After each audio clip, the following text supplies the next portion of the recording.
This is KVUE News Daybreak. President Trump's expected to get yet another foreign policy test this weekend. I'm Maggie Rulli, and we'll have the latest from Washington coming up. A live look at I-35 this Friday morning, one of the busiest highways in the state of Texas. But this morning, growing outrage why we could soon have tolls on the interstate. And it's no secret Austin is growing. What City Council agreed on last night that's expected to help combat Austin's housing crunch. Good morning, and thank you so much for joining us for KVUE News Daybreak on this Good Friday. I'm Brian Mays. And I'm Yvonne Nava. Yes, it is Friday, April 14th. Anavid Reyes is following our traffic, and because of Good Friday, not a lot of construction or no construction, right, Anavid? That's right. Everything looks pretty good right now. Good. And now we're also going to check on the weather with Erica Lopez. Hi, Erica. Hey there, guys. Good morning. Temperatures waking up to this morning pretty mild. Dew points are probably your main concern. We are expecting some patchy fog to develop. That's why we're keeping in a 10% chance of more dense fog to patchy drizzle we could see for the first half of our day. Then a partly cloudy afternoon. The good news, we're going to have sunshine, peaks of sunshine at least, more than what we've been seeing the past couple of days. Weekend forecast, here's what we're tracking. Partly cloudy for Saturday. Great weather if you're possibly hanging out at the Austin Reggae Fest this weekend. Temperatures will be in the 80s. Here's your current look at your temperatures right now across our viewing area. Hill country currently in the lower 60s, mid 60s for the central counties. Let's take a look at the roads this morning. Anavid Reyes has the latest. Thank you, Erica. There are a couple of things that we're monitoring right now. This is a live tech stop view at I-35 and Wells Branch Parkway. There is an accident there we are monitoring at this time. It's on the service road. Again, I-35 northbound at Wells Branch Parkway. There's also a closure that we want to let you know about. This is at Texas 71 eastbound and westbound lanes from 8 a.m. to 3 p.m. will be closed between 183 and Ross Road. So make sure you take a look at that before hitting the roads this morning. All right, back to you at the desk. Anavid, thank you. We are wrapping up a week of foreign policy action for President Donald Trump. 1 week ago, the president ordered that missile strike on Syria. Secretary of State, of course, held tense meetings in Moscow just a couple of days ago. And now, word that the United States dropped that massive bomb in Afghanistan. But as Maggie Rulli reports, all eyes are now on North Korea.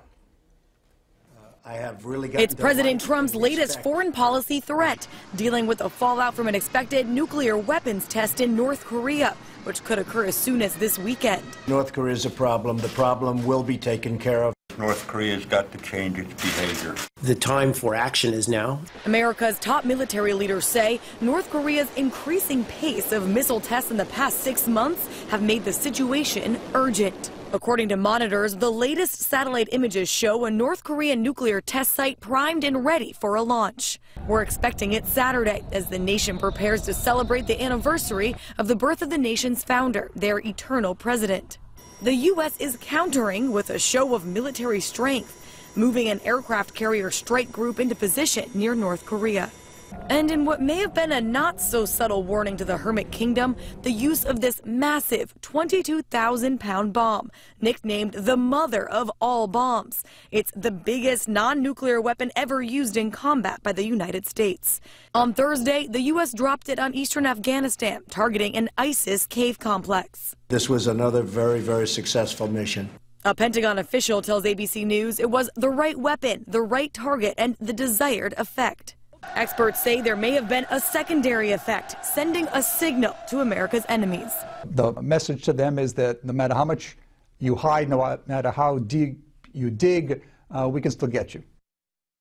In a response, North Korea's vice foreign minister blames the United States for making things more complicated and says Washington has become, quote, more vicious and more aggressive since President Trump took power. Maggie Rulli, ABC News, Washington. Meanwhile, President Donald Trump is taking steps to block funding to Planned Parenthood and other abortion providers.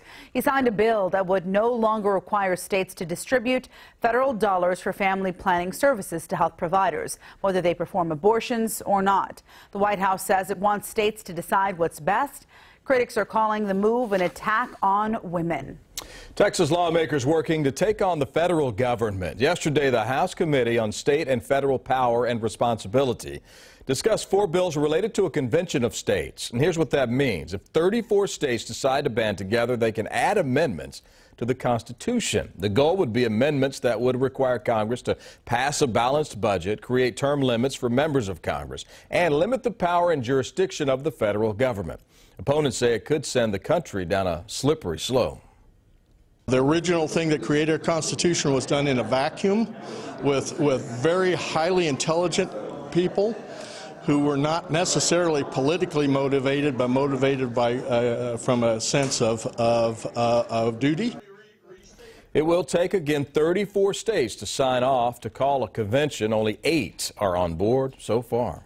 5:05 is your time, and the House Committee is considering legislation that would authorize up to 18 toll projects across the state, including toll lanes on I-35. They discussed the bill during a hearing on Wednesday. According to our partners at The Statesman, the bill authorizes TxDOT to build toll lanes on I-35 from RM 1431 in Round Rock to Texas 45 southeast near Buda.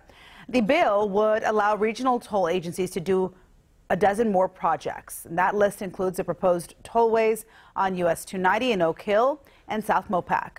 The bill will leave pending, though it will be left pending in committee. It likely won't be voted on for at least a week. It was a busy night for Austin City Council as members approved multiple plans that could bring even more people to Austin. The plan also hopes to give more options to people already living here. KVUE's Corey Coffin joins us now live from the newsroom with a wrap-up of everything you need to know. Corey? Good morning to you, Brian. Well, City Council's goal is to add more housing to bring prices down and keep it affordable here in Austin. Last night, members approved its housing plan known as the Strategic Housing Blueprint. According to our partners at the Austin American-Statesman, the document calls for constructing another 135,000 housing units in the city by 2025. It offers more than 50 suggestions to help combat Austin's housing crunch. Those include calls to revamp the city's permitting process and purchasing unused land to preserve it for affordable housing projects. We'll need it. Travis County is expected to add about 500,000 people by 2050 to nearly 1.6 million. And City Council also approved one of the more controversial zoning cases in recent years, Austin Oaks. That's a 1 million square foot planned unit development at Spicewood Springs and Mopac. In place of this small office park, 500 units will be built. At least 10% will be affordable housing. Finally, last night, councilors voted to spend up to $600,000 relocating residents in a rundown East Austin apartment complex. A report found that the landlord hasn't been making much needed repairs at apartments on East 52nd Street. That lone landlord, though, refutes those claims. He says he's fighting them in court today. But if nothing changes, tenants will be moved, their rent subsidized to match what they're currently paying in the city. We'll help with all that. We're live in the newsroom. I'm Corey Coffin. Guys, back to you. All right, thank you so much. A Williamson County sheriff is taking a unique approach to solve a heartbreaking cold case. Rachel Cook was last seen 15 years ago when she went out for a jog near her parents' Georgetown home. Sheriff Robert Chody is determined to solve this case along with about 10 other unsolved and missing person cases. He's assembling a team of retired homicide investigators to try and figure out the truth and bring peace to families who've waited so many years for answers. Cook's mother hopes this unique approach will help solve her daughter's case. I get up with it and I go to bed with it. I even dream about it. They deserve some type of answer that allows them to believe that we haven't given up, and that's what I'm trying to do. The members of this investigative team will actually work on a volunteer basis. Instead of a salary, they'll serve as reservists. More trouble for United Airlines. According to the airline, a passenger was stung by a scorpion during a flight from Houston to Calgary, Canada last week. The passenger said the creature fell from an overhead bin, landed in his hair. United says its crew immediately got into contact with a doctor on the ground for guidance. Medical personnel on the ground said the sting was not life-threatening. The passenger is okay. Swimmers planning to take a dip in Barton Springs Pool will need to reschedule this weekend. It's closed because of flooding from heavy rain this week. Deep Eddy Pool will open at 6 a.m. to accommodate swimmers while Barton Springs is closed. No word yet on when it will reopen. And taking a look outside, we will in just a bit. We're going to take a look at the radar with Erica Lopez. Hey there, good morning, guys. Well, I'm tracking some patchy fog beginning to quickly develop for eastern counties, making its way into the central counties right now. This is what we're tracking. Just about 10 minutes ago or so, we didn't see too much in the form for southern counties of patchy fog, but that's now coming into place. San Marcos at 2.5 miles. So giving you guys the yellow light for your rush hour forecast as you're heading out the door for the fog. Temperatures will warm up into the 80s today due to some partly cloudy skies. So we will have peaks of sunshine today, different from yesterday. I know yesterday and the day before we've been just talking about so much cloud coverage out there. So partly cloudy afternoon.